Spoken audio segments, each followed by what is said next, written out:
Car l'école, mes chers amis, est bien plus qu'un bâtiment aux murs blanchis à la chaux. Elle nous donne des outils essentiels. Le langage pour communiquer, les nombres pour calculer, la science pour comprendre, l'histoire pour s'orienter, la morale pour agir avec conscience. L'école transforme la simple curiosité en savoir, le savoir en pouvoir, le pouvoir de bâtir et de choisir son destin. L'école est l'ascenseur social le plus puissant jamais inventé par l'humanité. Elle ouvre des portes à ceux qui, sans elle, resteraient confinés dans la misère. Elle permet à chacun, riche ou pauvre, de se tenir debout, de faire entendre sa voix et de choisir son destin. L'école est la seule institution qui ose dire au fils du paysan: ta naissance ne détermine pas ton devenir et que ton destin est entre tes mains. C'est elle qui élève les enfants des champs vers les villes, les enfants des foyers modestes vers les plus hautes responsabilités.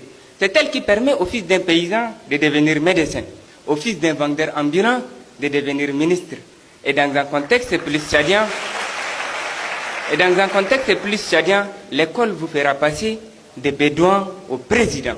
Mesdames, messieurs, l'école est l'un des rares lieux de brassage social. C'est dans la cour de récréation qu'on découvre la tolérance et la gestion des conflits. C'est sur les bancs de l'école qu'on apprend la coopération et la discipline. L'école permet la mixité des réseaux qui est un facteur clé de mobilité intergénérationnelle et de progrès économique. Sans elle, il n'y a ni société organisée, ni modernité, ni avenir, ni mobilité sociale, ni cohésion sociale. Elle est le seul cadre universel qui structure la vie individuelle et collective et qui prépare les générations présentes et futures à affronter la vie. Et je vous mets au défi de nous citer une autre institution qui pourra le faire. Elle prépare non seulement à la vie d'un individu, mais à la survie d'une nation. Regardez autour de vous les routes que nous empruntons, les hôpitaux qui nous soignent, les ponts qui nous relient, les réseaux qui nous connectent, les avions qui nous transportent. Tout cela est le fruit d'esprits formés, polis, aiguisés sur les bancs de l'école.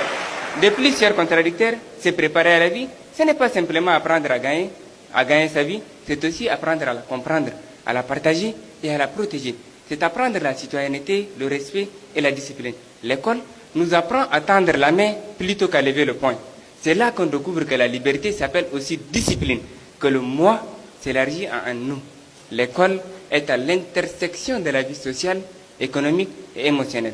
Et enfin, permettez-moi de convoquer une voix africaine, celle de l'historien Joseph Kizerbo, qui écrivait « L'être humain doit son humanité entière à l'éducation. C'est elle qui met l'homme debout et lui donne les outils et aptitudes indispensables à sa réalisation personnelle. » Oui, l'école met l'homme debout. Et c'est debout que l'on vit, que l'on lutte, que l'on espère. Je vous remercie.